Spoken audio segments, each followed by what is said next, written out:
Sa nakaraan, tinanggap si Bai bilang disciple para maging immortal. Sa The Immortal Realm, natuklasan ni Bai na ang kanyang napiling kawali ay nagagawang doblehin ang kapangyarihan ng anumang ilalagay niya dito. Gayunpaman, nawawalan siya ng ilang lifespan kapag ginawa niya ito. Fast forward 5 taon hanggang sa naging pinakabatang patriarch ng Spirit Stream Sector si Bai, at ang Bloodlord ng Bloodstream Sector. Pinamunuan niya ang 2 sektor sa tagumpay sa isang digmaan laban sa Profound Stream Sector, at pinagkalooban ng papel na patriarch ng bagong nabuong sektor. Matapos kunin ang lugar ng Sky River Court sa Middle Stream, sinabihan si Bai na kailangan niyang lumahok sa isang pagsubok, upang masecure ng kanilang sektor ang mga mapagkukunang kailangan nila. Nagpatuloy ang kwento habang kinikilala ni Bai na nalalapit na ang mga pagsubok. Isinaad niya na mag-isa niyang haharapin ang mga cultivators ng 3 sektor sa pagkakataong ito, kaya dapat siyang maging ganap na handa. Determinado siyang dagdagan ang kanyang lakas sa pakikipaglaban sa lalong madaling panahon, kaya nagsimula siyang muli sa pagsasanay. Bumuhos ang kidlat habang nagko-cultivate siya, at napagtanto ni Bai na ang pamana na natanggap niya sa pagsubok ng Bloodmaster ay ang tanging bagay na makakatulong sa kanya na gumawa ng tagumpay ngayon. Nagsisimula ang pagsasanay ni Bai sa 2nd volume ng Undying Power, ang Undying Tendon.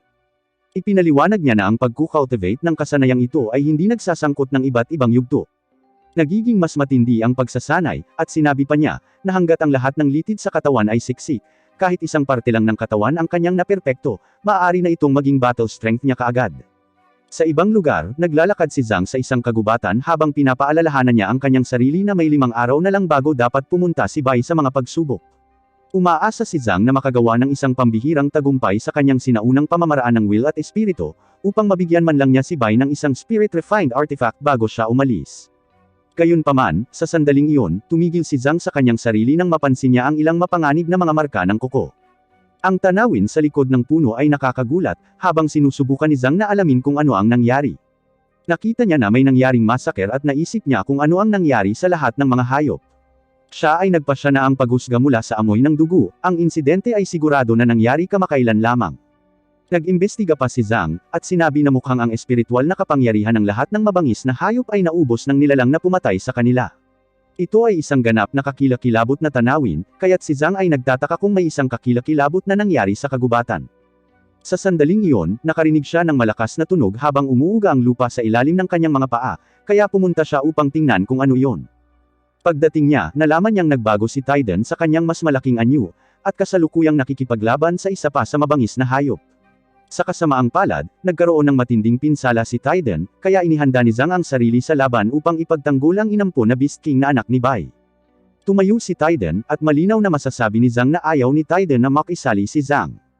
Muling naghaharap ang 2 makapangyarihang hayop, ngunit sa pagkakataong ito si Tiden ay nakakuha ng higit na kapangyarihan, at nagpakawala ng napakalakas na pag-atake. Ang isa pang beast ay nasa tunay na masamang kalagayan ngayon, habang inihahanda ni Tiden ang kanyang susunod na pag-atake, at si Zhang ay nagmasid sa pagkamangha sa kapangyarihan ni Tiden.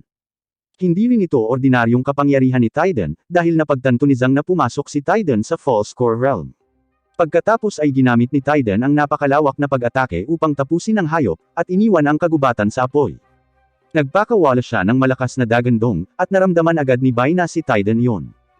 Nagmamadali si Bai patungo sa kagubatan, habang nagtataka siya kung bakit biglang nag-trigger ang batang Beast King ng pagbabago-bago ng espiritual na kapangyarihan sa mundo. Habang papalapit siya, nabigla si Bai nang makitang ang aura ay isang lightning tribulation. Sa sandaling dumating siya, nakakagulat na ibinunyag ni Zhang na natanggap ni Tiden ang espiritual na kapangyarihan ng lahat ng mabangis na hayop sa paligid, at napakalinaw na gusto niyang makamit ang core formation sa pamamagitan ng puwersa. Ang mga bagay ay malinaw na nagiging mapanganib, habang sinasabi ni Bai na ang ulap ng tribulation ay lumitaw, at wala nang atrasin ito. Sinabi ni Bai kay Zhang na bumalik kaagad sa sektor, at humiling ng proteksyon sa pinuno ng sektor. Si Bai ay pumunta sa lightning tribulation kung saan niya nahanap si Tiden, ngunit hindi niya ito maabot. Tinawag ni Bai ang kanyang matapat na kasama, at tinanong siya kung bakit niya ito ginagawa. Nakiusap siya na huminto si Tiden, habang sinabi niya na ang core formation ay lubhang mapanganib para sa isang Beast King, at nang walang sapat na paghahanda, talagang inilalagay niya ang kanyang buhay sa taya. Hindi pa rin tumitigil si Tiden, at naaalala niya ang mga panahong pinapanood niya si Bai. Naaalala niya nang ipahayag ni Bai na bilang batang patriarch, ang pagprotekta sa river-defying sector ay ang kanyang misyon mula ngayon, at napagtanto niya na kailangan niyang maging mas malakas bago niya makaya ang lahat ng responsibilidad. Nakikita rin natin ng maigi ang pagmamasid ni Tiden sa tuwing ibibigay niya ang lahat para magsanay. Malinaw na determinado si Tiden, at sa wakas ay napagtanto ni Bai na gusto din ni Tiden na maging mas malakas sa lalong madaling panahon upang maprotektahan niya si Bai sa sektor. Ang magagawa na lang ni Bai ngayon ay manood habang tinatamaan ang kanyang Beast King na anak, habang nagsisimula ang Lightning Tribulation. Malinaw na nasa matinding sakit si Tiden, habang sinasabi ni Bai na para masira ang realm sa pamamagitan ng puwersa, kakailanganin niyang tiisin ang matinding pambobomba mula sa Lightning Tribulation. Hindi lang iyon, dadalhin din doon ang malalakas na mabangis na hayop sa pagtatangkang agawin ang kanyang core. Iniisip ni Bai kung sa kabila ng malaking panganib, determinado pa rin ba si Tiden na gawin ito. Si Tiden ay hindi natitinag sa kanyang desisyon, kaya sinabi ni Bai na igagalang niya ang kanyang pinili. Pagkatapos ay ipinahayag ni Bai na bilang mag-ama, magkasama silang dadaan sa kapigatian. Gayunpaman, sa di kalayuan, nakita natin na may nagbabantang nakatingin, habang sinasabi niya na mayroon siyang Star River Cultivator na dapat pasalamatan, kung hindi ay hindi niya makukuha ang pinakamataas na kayamanan na ito. Bumalik sa village, inutusan ni Yuan ang lahat ng river-defying sector cultivator na lumabas, at bantayan ang Beast King ng buong lakas, habang dumadaan ito sa core formation. Nagmamadali ang lahat roon, at nakiusap si Zhang kay Tiden na manatiling buhay. Sa kagubatan, nakita natin na maraming mga hayop ang patungo kay Tiden, at si Tiden ay tinamaan muli ng kidlat. Nilabanan ni Bai ang ilang halimaw, at ipinaliwanag ito pagkatapos ng kidlat na ito, magkakaroon na lamang ng isang huling strike ng Lightning Tribulation si Tiden. Sinabi ni Bai kay Tiden na ipagpatuloy ito, at nagbigay ng mga salita ng pampatabay loob. Gayunpaman, isang madilim na anino ang papalapit mula sa likod ng mga ulap, at nabigla si Bai nang mapagtanto na ito ay isang quasi-beast king na nasa nascent soul stage. Ang beast ay direktang tumungo kay Tiden, ngunit si Bai ay nagmamadaling pigilan ito. Ang malakas na pag-atake ni Bai ay napahinto ito saglit, ngunit napilitan si Bai na sundan ito gamit ang isa sa kanyang pinakamakapangyarihang armas. Malaki ang pinsala ni Bai dito, ngunit ang beast na ito ay napakalakas, at patuloy na lumalaban. Si Bai ay itinulak sa kanyang limitasyon, ngunit sinabi niya kay Tiden na huwag mag-alala tungkol sa kanya. Gusto ni Bai na tumutok lang si Tiden sa kanyang core formation, at sinabihan si Tiden na hayaan siyang pangasiwaan ang lahat ng iba pa. Malinaw na nanghihina si Tiden, ngunit tinamaan siya ng sumunod na kidlat. Pinapanood ni Tiden si Bai na lumalaban, ngunit nakikita natin na sa kanyang isipan, ang liwanag ni Tiden ay nawawala sa likod ng madilim na ulap, at siya ay natakot. Masama talaga ang hubog ng kanyang katawan, ngunit patuloy siyang pinapalakas ni Bai. Sinabi ni Bai na kahit na ang ikasyam na Lightning Tribulation ay napakahirap, naniniwala pa rin siya sa kanya, at sigurado si Bai na tiyak na makakalagpas siya. Patuloy na nilabanan ni Bai ang napakalaking halimaw at tinawag ang pangalan ng kanyang anak. Sinabi niya kay Tiden na huwag kalimutan ang sinabi niya sa kanya noong nakaraan, at nakikita natin na ang mga salitang ito ay umabot sa natatakot na si Tiden. Nagsimulang sumikat muli ang liwanag ni Tiden, dahil naririnig niya ang boses ng batang Bai na tumatawag sa kanya. Mas maraming liwanag ang nagsimulang sumikat, at naalala ni Tiden ang araw na isinilang siya, habang sinabi ni Bai sa kanila na matagal na niyang hinihintay ang araw na iyon. Sinimulan ni Tiden na itulak ang kanyang sarili habang mas maraming alaala ang nagsimulang umagos, at naalala niya ang isang araw na sinabi sa kanya ni Bai na dapat siyang lumaki na malusog at malakas. Bumangon na ngayon si Tiden at nagsimulang sumulong habang naririnig niya ang mga salitang sinabi sa kanya ni Bai matagal na ang nakalipas. Binibigkas din ni Bai ang mga salitang iyon sa kanya ngayon, habang sinasabi niyang may napakalaking mundo doon, at balang araw bilang mag-ama, sabay silang sasakay sa cultivation world. Mas maraming alaala ang umagos habang si Tiden ay nagtutulak sa kanyang sarili ng higit pa kaysa sa dati, at sinabi ni Bai na dapat na malampasan ito ni Tiden. Nakahanap si Tiden ng lakas sa loob ng kanyang sarili upang magpakawala ng malakas na dagandong na nakakaapekto sa Lightning Tribulation. Patuloy na nakikipagpunyagi si Bai sa halimaw, ngunit napaatras ito, at nabigla si Bai nang makitang dumating na si Patriarch Timo. Inutusan niya si Bai na alagaan si Tiden, dahil ngayong nandoon na siya, hindi nahahayaang tumakbo ng ligaw ang masamang nilalang. Ilang iba pang mga cultivators ang dumating kaagad pagkatapos upang labanan ang mga hayop, at ipinagkatiwala ni Yuan sa lahat na bantayan si Tiden. Pagkatapos ay pinagmamasdan ng mabuti ni Bai ang kanyang anak, habang ipinapaliwanag niya na kapag nabuo na ang Purple Core, magiging kumpleto ang core formation hanggat dinadala ito ni Tiden sa kanyang katawan. Gayunpaman, kailangang sumugod si Bai habang may lumalapit, at napilitan si Bai na protektahan ang core mula sa misteryosong tao. Inalis ng lalaki ang core mula kay Bai sa kanyang kamay, at napagtanto ni Bai na ang sitwasyon ay talagang masama, dahil ang lalaki ay nasa nascent soul level of cultivation. Galit na galit ang lalaki habang binubugbog niya si Bai, at kinokondena si Bai sa pakikipaglaban sa kanya dahil sa isang core. Si Bai ay malinaw na outmatched, ngunit sa kabutihang palad ay dumating si Hongzong upang pigilan ang lalaki sa pagkuha ng core ni Tiden. Galit na galit din si Hong Zong habang sinasabi niya na ginulo ng lalaki ang core formation ng Beast King nila, at sinaktan ang batang patriarch ng river-defying sector. Ipinahayag ni Hong Zong na kailangang bayaran ng lalaki ang kanyang krimen gamit ang kanyang dugo, ngunit sigurado ang lalaki na wala siyang dapat ikatakot mula sa isang maliit na downstream sector. Lumitaw si Bai upang makita ang laban, ngunit malubha pa rin siyang nasugatan. Tumanggi siyang sumuko habang siya ay nagiging mas galit kaysa sa dati, at sinabi niya na hindi dapat isipin ng lalaki na magnakaw ng purple core ng kanyang anak. Pagkatapos ay inihanda ni Bai ang kanyang katawan at inilunsad ang kanyang sarili sa sobrang bilis. Nakuha ni Bai ang core ni Tiden, at namangha ang lalaki sa hindi kapani-paniwalang bilis ni Bai. Napaatras ang lalaki nang bumagsak si Bai, at nagpasya siya na kailangan niyang ayusin ang kanyang marka sa kanila sa hinaharap. Pagkaalis niya, tumingin si Bai sa core, at agad na tinungo ang kanyang anak. Inilagay ni Bai ang core kay Tiden, at sinabi sa kanya na ibinalik niya ito para sa kanya. Ang lahat ay nanunood habang ang katawan ni Tiden ay nagsisimulang umakyat patungo sa langit. Sa wakas ay nagising si Tiden, habang pinalalabas niya ang kanyang pinakamalakas na dagandong, at ang kanyang ama ay nanunood ng buong pagmamalaki. Nagpatuloy ang kwento sa isang seremonya habang sinabi ni Hong Zong na ang batang patriarch Bai ay nagse-set up para sa trial, at inutusan niya ang lahat ng mga cultivators na hatawin ang mga tambol upang i-cheer siya. Lumilitaw si Bai sa harap ng lahat, at sinisigaw ng lahat ang kanyang pangalan. Lahat sila ay nagbubunyi dahil si Bai ang pag-asa ng sektor. Nagtitiwala sila sa kanya, at nangangako silang lahat na maghihintay sa kanyang matagumpay na pagbabalik. Tumingin si Bai sa kanyang tapat na kasama, at ibinulalas na mukhang ang hinaharap ng sektor ay nakasalalay muli sa kanilang mga balikat. Sinabi ni Bai kay Hong Zong na kumpiyansa siya na tutuparin niya ang inaasahan ng lahat, at nagsimula silang pumasok sa isang portal. Ang talking monkey ay nanunood sa malayo, at nagsasaad na mayroong pagtitipon sa middle stream. Tinukoy niya na ang river-defying sector ay parang punong walang ugat, at ang kinabukasan ng sektor ay muling ipinagkatiwala kay Bai. Para bang wala pang sapat na pressure si Bai, sinabi sa kanya ni Hong Zong na ang mga resultang matamo niya sa pagsubok, ay direktang tutukuyin ang mga mapagkukunang magagamit ng sektor sa hinaharap. Higit pa rito, sinasabing ang isang secret legacy method na naiwan ng higher sector ay nakatago ng malalim sa secret realm. Tiyak na gagawin ng mga cultivators ng tatlong sektor ang anumang paraan para ipaglaban ito, kaya dapat siyang mag-ingat. Sa labas lamang ng legacy secret realm ng middle stream, nakikita natin na may binibigay na talumpati. Ang Star River Court Patriarch ay nagsasaad na lahat sila ay kailangang mamuhay sa mga inaasahan ng Young Master ng higher sector sa paglalakbay na ito. Hinihiling niya na pagkatapos makapasok sa secret realm, siguraduhin nilang hindi magpapakita ng anumang awa. Nauna nang pinigilan ng Sky River ang kanilang sektor sa loob ng 1,000 taon, kaya ngayon gusto niyang humingi sila ng kabayaran para sa sama ng loob na ito. Higit pa rito, gusto niyang makipagkumpetensya sila sa Pinnacle River para sa posisyon ng pangalawang pinakamakapangyarihang sektor ng middle stream. Sa sandaling iyon, inanunsyo na ang river-defying sector ay dumating na, at ang lahat ay nabigla nang makitang mayroon lamang silang isang taong kalahok.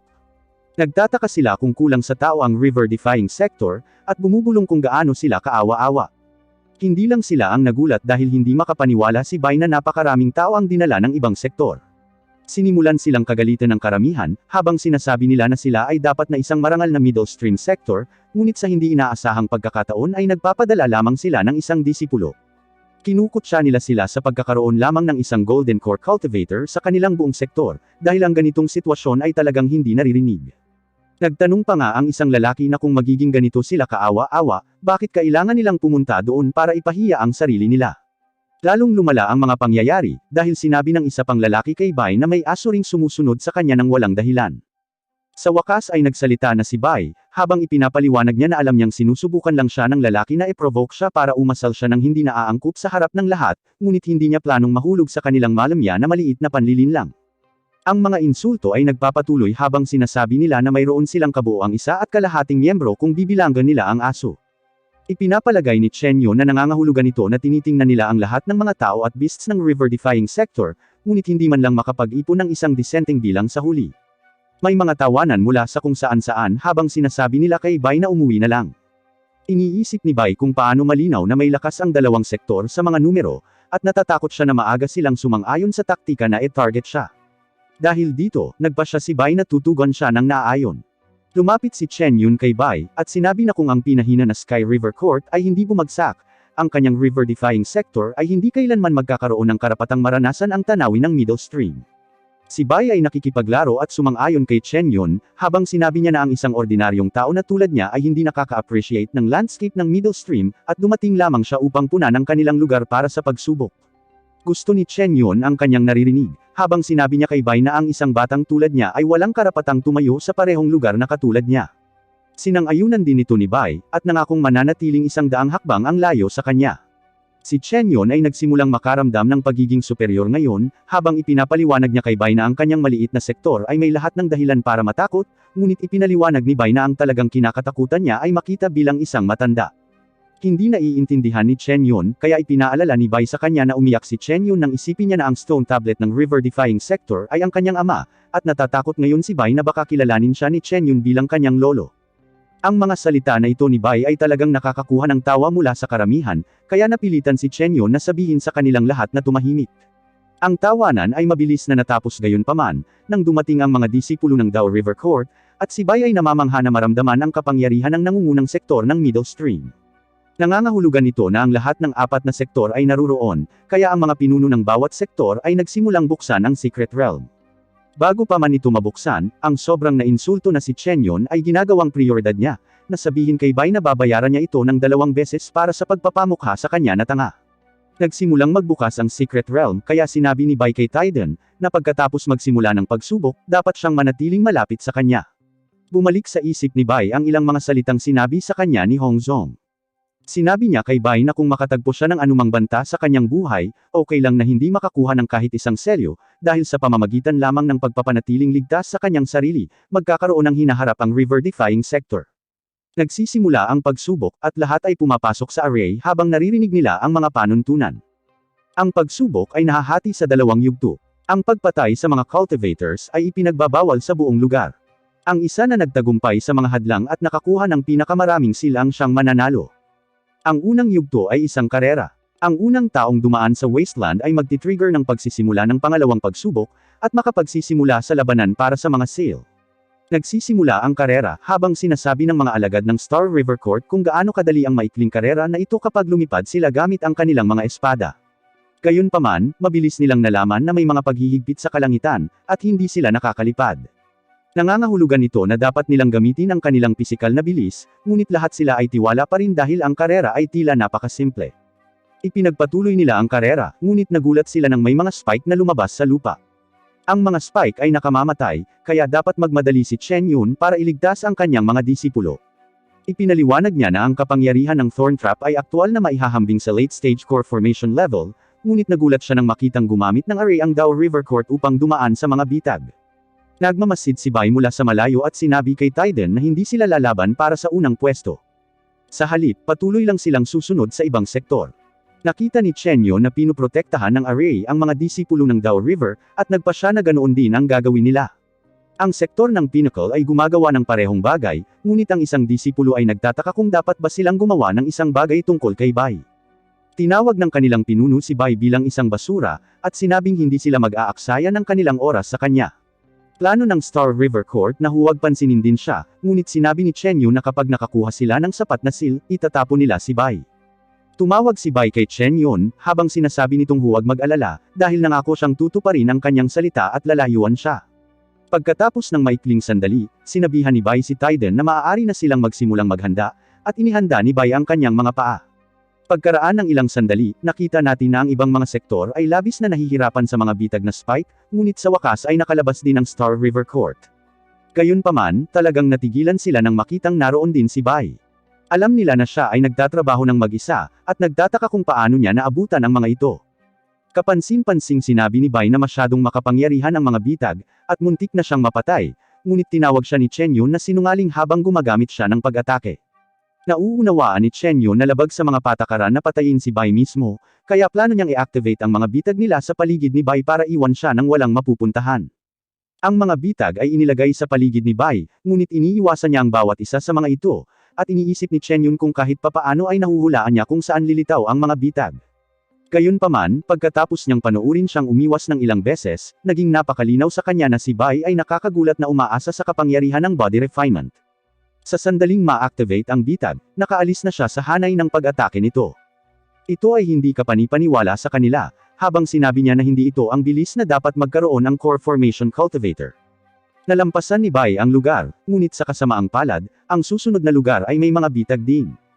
Sinusubukan din ng pinnacle sector na pabagsakin siya, at ikinalulungkot ni Bai kung paanong ang middle string sectors ay may ilang seryosong underhanded na pamamaraan. Mabilis na lumayo si Bai sa kanila, ngunit sa kasamaang palad, nahuli siya ng isa pang malakas na bitag. Ang mga bagay ay mukhang medyo masama para sa kanya, at si Chen Yun ay dumating upang matuwa. Sinabihan niya si Bai na huminto sa pagpupumiglas habang inaatake siya nito, at si Bai ay nagagalit na sa kanya. Direktang tumama ang pag-atake kay Bai, na nagpapaisip sa lahat na tapos na siya, ngunit nabigla sila nang marinig siyang nagsasalita pa rin. Mahina ang boses ni Bai habang sinasabi niya na simula nang dumating siya sa Secret Realm, paulit-ulit siyang pinilit nilang lahat sa isang sulok. Lahat ay nanunood ng pagkamangha nang makitang si Bai ay nagsasalita mula sa loob ng bitag. Sinabi niya na patuloy niyang pinahintulutan ang kanilang pag-uugali, at aktibong iniiwasan ang kanilang mga puot. Pagkatapos ay lumabas si Bai mula sa bitag na malinaw na galit habang sinasabi niya sa kanila na hindi nila kailanman hihinto ang kanilang masamang pag-uugali, at sa halip ay sinubukang saktan siya. Nagtataka si Bai kung talagang iniisip nila na natatakot siya sa kanila, at ipinapakita na kontrolado niya ang mga baging ngayon gamit ang kanyang weaponized flora technique. Ginagamit ito ni Bai para alisin ang lahat ng mga bitag sa paligid, kaya't si Chen Yun ay nag-ayos ng kanyang mga tauhan, at ginagamit nila ang kanilang pinagsamang lakas upang subukang patayin si Bai. Napigilan ito ni Bai, ngunit walang humpay ang pag-atake, at napansin ni Bai na ang mga disipulo ng Dao River Court ay nakikipaglaban sa malapit. Sinabi ni Bai kay Tiden na panoorin ng mabuti, dahil gusto niyang ipakita sa kanya kung paano maaaring mapanatili ng iba ang pinsala para sa kanya, at bumaba mula sa langit. Sinabi ni Bai sa pag-atake na sundan siya ng malapitan, at ipinadala ang pag-atake sa mismong mga alagad ng Dao River Court. Sila ay galit na inatake ng Star River Court, at ang laban ay nagsimula sa pagitan ng mga sektor. Pinapanood ni Bai habang sinasabi niya na dinadala nila ito sa kanilang sarili, at kahit siya ay natatakot sa kanyang sarili kapag siya ay nagagalit. Maayos ang takbo ng lahat, habang nagpa siya si Bai na manguna, at mauna sa pagkuha ng selyo. Narating ni Bai ang dulo ng karera habang pinapanood ng lahat ang kamanghamanghang pagpapakita, at isang malakas na boses ang nagpapahayag na sa ikalawang yugto, magsisimula na ang labanan para sa mga seal. Ang kwento ay nagpapatuloy habang ang isang kamanghamanghang pagpapakita ay nagmamarka sa simula ng ikalawang yugto ng pagsubok. Isang bagay ang mabilis na bumababa mula sa langit, at naging napakalinaw na ang unang selyo ay lumitaw. Ang Dao River Court ang unang kumilos dahil ginagawa nilang pangunahing prioridad ang pagkuha ng selyo. Ang iba pang mga sektor ay nais din ang selyo, at nagmamadaling maging unang makakuha nito. Napansin ni Bai na nagsisimula ng mabuo ang madilim na mga ulap sa kalangitan, at agad na napagtanto ang panganib.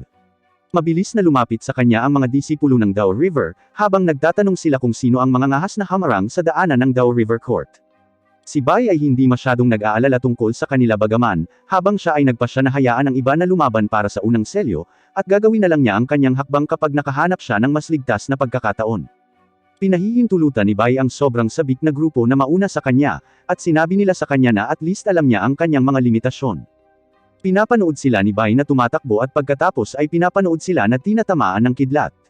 Nagtataka si Bai kung nabura nito ang kanilang buong grupo, ngunit nagulat na makitang nailigtas nila ang kanilang mga sarili gamit ang isang array. Inutusan sila ng kanilang pinuno na maghiwalay, at iset up ang array at mas maliliit na koponan upang mapaglabanan ito. Napagtanto ni Bai na ang mga bitag na ito ay mas malakas pa kaysa sa mga nakita nila sa unang yugto, at sinabi niya kay Tiden na hindi sila maaaring kumilos ng padalos-dalos. Gayunpaman, sa sandaling iyon, dumating si Chen Yun habang ipinapaliwanag niya na alam niya ang tungkol sa mga tusong panlilinlang na nilalaro ni Bai. Alam niya na sinusubukan ni Bai na umatras sa likuran, upang ang iba ay makuha ang mga pag-atake ng kidlat, ngunit hindi niya ito hahayaang makuha ang kanyang paraan. Hindi makapaniwala si Bai na tina-target pa rin siya ni Chen Yun, at umatake si Chen Yun. Kapansin-pansing ibinulalas ni Bai na si Chen Yun ay may bisyo sa pag-atake sa kanya, ngunit muling tinawag ni Chen Yun si Bai na isang masamang aktor. Sa sandaling iyon, sinabihan sila na ang Dao River Court ang nanguna, at nagpasya si Chen Yun na dapat silang magpatuloy. Nabigla si Bai nang marinig na nakarating na sila sa Floating Heaven Region, ngunit pinapanood ang isa pang bitag na umaagos. Bumagsak ang mga meteor mula sa langit, habang sinasabi ni Bai na ang mga bitag na ito ay hindi hahayaang mabuhay ang sinumang nag-iisang tao. Ang Dao River Court ay nagpapakita kung gaano sila kalakas, habang ginagamit nila ang mga batas ng Dao upang ipakita ang kanilang giant. Ang higanteng ito ay umabot sa langit upang kunin ang selyo, at ang mga disipulo ay buong pagmamalaking sinabi na ang unang selyo ay kinuha ng kanilang Dao River Court. Sa labas ng Secret Realm, nakita ng mga Patriarch na ang Dao River Court ang unang nakakuha ng selyo gaya ng inaasahan. Ang Star River Court Patriarch ay nagsasaad na ang bato sa harap nila ay sinusubaybayan ang marka para sa 4 na sektor, at ang bilang ng mga seal na nakuha ng bawat sektor ay ipapakita sa espiritual na haligi na ito sa real time. Binabati niya ang Dao River Patriarch, dahil ayon sa kasalukuyang pag-unlad ng mga bagay-bagay, ang kanilang sektor ay magtatapos muli sa unang pwesto. Sinasabi ng Pinnacle River Court Patriarch na ang pangalawang lugar ay kailangang nasa pagitan nilang dalawa. Si Hongzong ay nakikinig ng mabuti habang sinasabi nila kung gaano kalungkot na ang Sky River Court ay pumangalawa sa nakaraan, at may mga pagkakataon pa nga na sila ay kapantay ng Dao River Court. Tungkol naman sa river-defying sector, sigurado sila na hindi sila makakakuha ng kahit isang selyo. Bumalik sa loob, ang Dao River Court ay sumulong kasama ang kanilang giant, habang ipinaliwanag ng kanilang pinuno na habang papalapit sila sa bundok ng mga seal, mas marami ang mga seal, ngunit kakailanganin nilang makatiis ng mas malalakas na spell. Siya ay nagudyok sa kanyang mga tropa sa pamamagitan ng pagsasabi na sa kanilang lakas na nananaig sa iba pang 3 sektor, gagawin nila ang kanilang makakaya upang makalapit sa bundok ng mga selyo, at mamonopolyo ang bawat kalamangan. Pinapanood ng Pinnacle River ang lahat, at sinabihan ng kanilang pinuno ang kanyang mga disipulo na pumasok kaagad sa Floating Heaven Region. Pagkatapos ay pinagsama nila ang kanilang kapangyarihan para ipatawag ang Pinnacle River Flying Skull. Hindi papayag si Chen Yu na mahuli ang kanyang koponan, at tumawag sila sa isang higanteng kanilang sarili. Halos mahuli ng kanilang giant ang isang selyo, ngunit naharang ito ng lumilipad na bungo. Binabalaan ni Chen Yu ng Pinnacle Sector na huwag kumilos ng masyadong matapang, at pinapanood ni Bai ang mga sektor na naglalaban sa kanilang mga sarili. Tumingin si Bai kay Tiden at sinabi sa kanya na maghihintay na lang sila doon at magmamasid, sa huli, makakahanap sila ng pagkakataong makakuha ng selyo. Pagkatapos ay pinapanood natin habang nagpapatuloy ang kaguluhan, at sinabi sa pinuno ng Dao River na nakuha na nila ang pinakamalapit na mapupuntahan nila sa bundok ng mga seal. Siya ay nasisiyahan sa mga ito dahil sila ngayon ay naglagay ng ilang distansya sa pagitan nila, at siya ay tiyak na sila ay talagang may kalamangan. Kinikilala ng pinuno ng Pinnacle River na ang Dao River Court talaga ang nangungunang sektor ng Middle Stream. Sinasabi niya ito dahil ginawa nila ang lahat sa kanilang makakaya ngunit hindi nila ito naabot.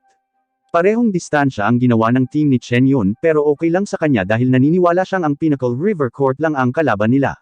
Lumitaw si Bai pagkatapos gumawa ng isang bagay, at sinabi niya na handa na ang kanilang sikretong sandata, ngunit hindi nila ito dapat gamitin ng walang ingat hanggang sa huli. Sinabi ni Bai kay Tiden na ang mga seal ay lumalabas sa mas mabilis na bilis, kaya ang ilan ay tiyak na makakalusot sa mga hawak ng ibang sektor. Dahil dito, ang pagkuha ng isang selyo ay hindi dapat maging napakahirap. Pinagmamasdan ng mabuti ni Bai at naniniwalang nakahanap na siya ng selyo na makukuha niya. Agad niya itong hinabol, ngunit bago pa niya ito mahawakan, nadala na ito ng giant ng Star River Court. Iniinis nito si Bai ng walang katapusan, at inatake siya ni Chen Yun. Naiinis din si Chen Yun dahil parang iniisip ni Bai na kaya niyang makipagkompetensya sa kanilang lahat para sa mga seal ng mag-isa. Sa palagay niya, nangangahulugan ito na si Bai ay naghahanap ng kamatayan, ngunit ang kanilang pagtatalo ay malapit ng maputol nang lumitaw ang 4 na seal. Ipinapalagay ni Bai na nangangahulugan ito na ang bawat sektor ay makakakuha ng isa sa oras na ito, kaya nagmamadali siyang umalis upang kunin ang kanya. Humiwalay si Tiden sa kanya, ngunit kalaunan ay napatigil, kaya sinabihan siya ni Bai na ipaubaya sa kanya ang natitira. Sa kasamaang palad, siya ay inatake ng Star River Giant, at nagalit si Bai nang makitang gusto pa ni Chen Yun na nakawin ang selyong ito. Sinabi ni Chen Yun na hindi kaya ng river-defying sector na makuha ang mga seal, kaya dapat na masunuri na tumayo si Bai sa gilid. Sinabi niya kay Bai na huwag maghanap ng kamatayan, at nagbabala na kung papasok siya na sinusubukang kumuha ng isa pa, kahit na ipinagbabawal ng mga patakaran na patayin siya, maaari pa rin nilang mapatay siya mula sa kanilang mga bitag ng hindi sinasadya. Ipinaliwanag ni Bai na sinusubukan lang niyang makakuha ng isang selyo, at sinabihan si Chen Yun na huwag maging gahaman. Tawang-tawa si Chen Yun sa sinabi ni Bai, at sinabi sa kanya na hindi niya hahayaang magkaroon ng isang selyo ang river-defying sector. Sa labas, iginiit ng Star River Court Patriarch na makipagpustahan si Hongzong sa kanya. Gusto niyang tumaya na ang kanyang river-defying sector ay makakakuha lamang ng isang selyo sa huli. Malinaw na galit si Hongzong at sinabi na karamihan sa mga seal ay hindi pa lumalabas, at iniisip niya kung sobra lang ang kumpiyansa niya sa pamamagitan ng pagtaya ngayon. Masasabi ng mga Patriarch na ayaw niyang tumaya, ngunit naiintindihan nila dahil wala pa silang natatanggap na selyo sa ngayon. Iniinsulto nila ang Patriarch at sinabi sa kanya na dapat niyang ibalik agad ang kanyang sektor sa downstream region. Sinabihan siya ng Pinnacle Patriarch na huwag magpasya tungkol sa taya, dahil dapat muna nilang pag-usapan ang mga pusta. Naniniwala siya na hanggat sapat ang mga pusta, isa sa alang-alang ito ni Hong Zong at ng river-defying sector. Hindi na sumang-ayon ang Star River Patriarch. Sinabi niya na kapag natalo ang kanyang Star River Court, ibibigay niya sa kanya ang Star Meteorite. Ikinagulat ito ng isa pang Patriarch habang ipinapaliwanag niya na ang Star Meteorite ay ang spiritual treasure ng Star River Court, at ang lakas ng pagsabog nito ay maihahambing sa isang celestial level na pag-atake. Gayunpaman, kung manalo siya, gusto niya ang pinakamalaking heaven-reaching warship ng river-defying sector. Sinabi ni Hong Zong kung paano niya nalaman kung ano ang gusto niya, at kung paano ito mukhang handa siyang ilagay ito sa taya ng maaga. Hindi niya ito itinatanggi, dahil ipinaliwanag niya na ang barkong pandigma ay ang tanging bagay na may halaga sa river-defying sector. Iginiit ng mga Patriarch na sumasang-ayon siya, at nagulat sila na ang river-defying sector ay wala man lang kumpiyansa. Ang Dao Patriarch na tahimik hanggang sa puntong ito, sa palagay niya ay dapat sumang-ayon sa taya, at nagpa siya si Hong Zong na gawin ito. Ang iba pang mga Patriarch ay natutuwa, at sinasabi na ang isang matalinong tao ay nagpapasakop sa mga pangyayari. Iniisip ni Hong Zong sa kanyang sarili na sa pananaw ng lahat, ang river-defying sector ay walang puwang upang tumanggi, at maaari lamang siyang umasa na si Bai ay muling magdadala sa kanila ng isang himala. Sa loob, si Bai ay inatake ng Star River Giant ng paulit-ulit. Sinabi niya na si Chen Yun ay patuloy na nagta-target sa kanila ng labis, siya ay tumututok pa rin sa mga seal na mas malayo sa halip na ang mga mas malapit sa kanya, upang pigilan lang sila. Napagpasyahan ni Bai na sa halip na mamarkahan ng husto, mas okay pa kung susugod na lang sila ng tiyak at ipaglaban ito. Gayunpaman, isinasaalang-alang ang kanilang kapangyarihan, sinabi niya kay Tiden na hindi sila maaaring mahawakan ng alinman sa mga bitag ng masyadong mahaba. Ang plano ay, susugod si Bai upang makakuha ng selyo, habang si Tiden ay nananatili sa labas upang magbigay ng suporta, at maghihintay sila ng pagkakataon bago kumilos. Lumilitaw ang isa pang apat na seal, at sumusugod si Bai tulad ng binabalak. Siyempre nakita ito ni Chen Yun, at agad na inutusan ang kanyang mga tauhan na pigilan siya. Si Bai ay napakabilis habang ginagamit niya ang Undying Tendon, at napapaisip lang si Chen Yun kung anong uri ng body refinement technique ang kanyang kinultivate. Ito ay ganap na hindi kapanipaniwala sa kanya, dahil si Bai ay nag-iisa, ngunit siya ay namamahala upang makalapit sa bundok ng mga seal kaysa sa kanyang buong sektor. Papalapit ng papalapit si Bai sa bundok, at sinabi ng pinuno ng Pinnacle Sector, na ang lakas ng mga bitag doon ay hindi isang bagay na kayang tiisin ng isang maliit na Golden Core Cultivator. Ginagawa ito ni Bai kahit papaano, at iniisip niya kung ayaw na nitong mabuhay. Si Bai ay halos umabot sa isa pang selyo, ngunit ang higanteng mga halaman ay lumitaw upang makagambala muli. Gayunpaman, sa pagkakataong ito, tinawag ni Bai si Tiden upang makuha ang selyo, at si Tiden ay nagmamadaling lumabas. Gayunpaman, sinimulang habulin ng Giant si Tiden, kaya sinabihan siya ni Bai na mag-ingat. Halos maabot ni Tiden ang selyo, ngunit napakalakas ng Giant, dahil nagawa nitong mahuli si Tiden at kunin ang selyo. Nakita ni Bai na ang kanyang Beast King na anak ay nasa matinding panganib, habang ang meteorite ay mabilis na patungo sa kanya.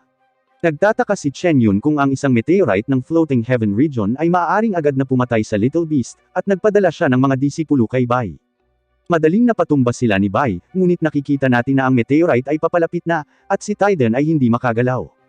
Gusto ni Chen Yun na panuuri ni Bai ang pagkamatay ni Tiden, at sinalakay ng Giant si Bai. Nagawa ni Bai na pigilan ito gamit ang kanyang Undying Indestructibility, ngunit ngayon ay hindi na siya makagalaw. Ipinaliwanag ni Chen Yun na ang kanyang Giant ay may pinagsamang core power ng ilang mga tao, at walang pagkakataon na si Bai mismo ay makalampas dito. Ilang saglit lang ang layo ng meteorite mula sa pagtama kay Tiden, kaya inipon ni Bai ang lahat ng kanyang lakas, habang malakas niyang sinasabi na walang sinuman ang pinapayagang manakit kay Tiden. Inilabas ni Bai ang lahat ng kanyang lakas habang ibinabalik niya ang Giant, at agad na tumungo upang iligtas ang kanyang inampun na Beast King na anak.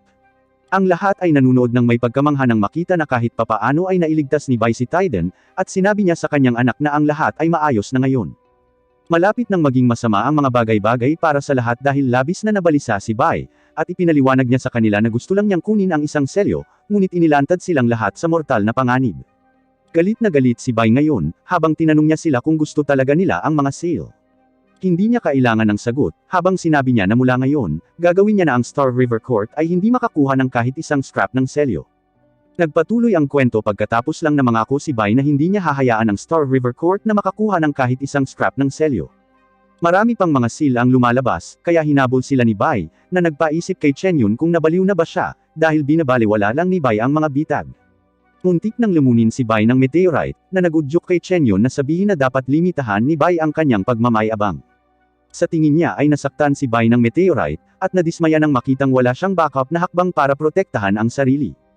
Hindi niya inaasahan na si Bai ay diretsyong susugod, at sinabi na siya ay karaniwang pupunta sa kanyang kamatayan. Gayunpaman, nabigla siya nang ipakita ni Bai na mayroon siyang hakbang upang protektahan ang kanyang sarili. Nakita natin na sa wakas ay ginamit muli ni Bai ang kanyang kawali pagkatapos ng napakaraming taon, at ginagamit niya ang kakayahan nitong harangan ang pinsala. Hindi maintindihan ni Chen Yun kung paano posible para kay Bai na biglang makayanan ang mga bitag, at ipinapalagay na siya ay nandaraya. Hinaharangan ni Bai ang ilang meteorite at nagtagumpay na makakuha ng selyo, na ikinagulat ng lahat ng mga patriarch. Ipinapalagay ng Star River Patriarch na ito ay swerte lamang, ngunit sinabi na ang ganitong uri ng swerte ay isang beses lamang nangyayari.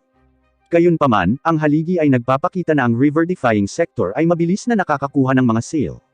Iniisip niya na imposible ito, at nagtanong pa kung ang espiritual na haligi ay nasira.